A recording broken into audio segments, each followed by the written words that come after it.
La maladie de Parkinson, qui est appelée en clinique un syndrome extrapyramidal.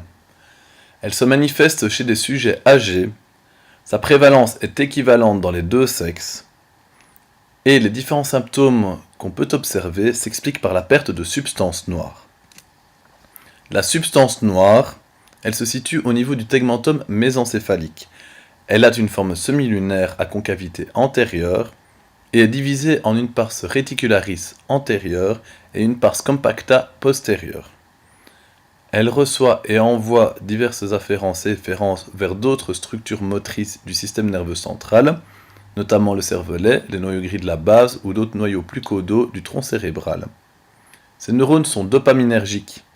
Ils ont une action inhibitrice ou stimulatrice en fonction des récepteurs sur lesquels ils agissent. Elle est pigmentée par la neuromélanine, d'où son nom, et ce, même chez les albinos. La boucle motrice est une boucle comportant diverses structures du système nerveux central sur lesquelles intervient la substance noire.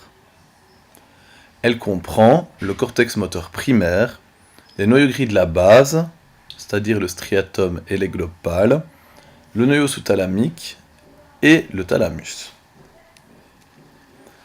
Cette boucle motrice, sa fonction est de sélectionner, d'activer spécifiquement un programme moteur et d'en inhiber d'autres, ce qui permet de faire ce qu'on veut faire et de ne pas faire ce qu'on ne veut pas.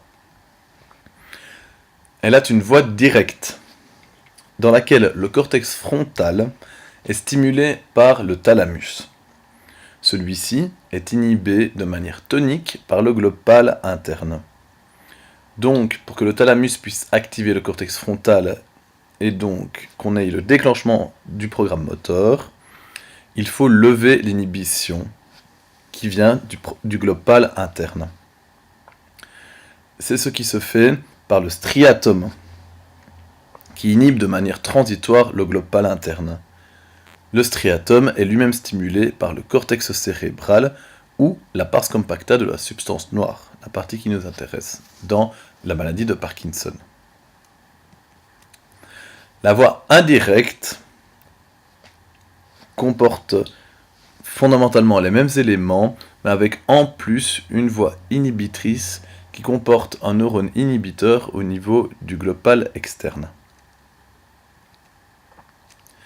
Les symptômes qui sont dus à la perte de la substance noire sont des troubles du mouvement, notamment d'initiation du mouvement, une akinésie, c'est-à-dire une rareté de mouvement, une hypokinésie.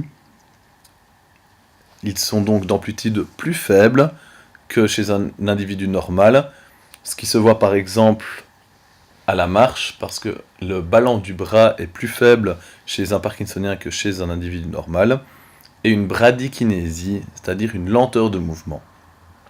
On observe également un tremblement de repos distal, donc au niveau des mains et des pieds, des troubles de la posture et une rigidité, donc une hypertonie musculaire.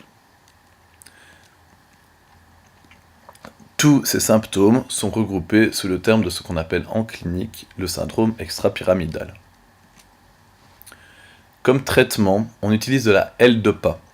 C'est un précurseur de la dopamine, mais qui, contrairement à la dopamine, est capable de traverser la barrière hémato-encéphalique et donc d'agir au niveau de la substance noire, qui se trouve dans le mésencéphale.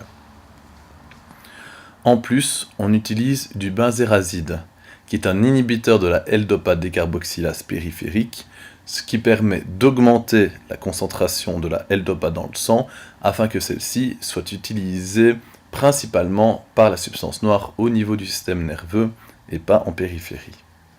On peut ainsi observer une amélioration des symptômes, mais malgré tout, on n'a pas de guérison de la maladie de Parkinson qui se poursuivra suite à une dégénérescence de la substance noire jusqu'au décès du patient.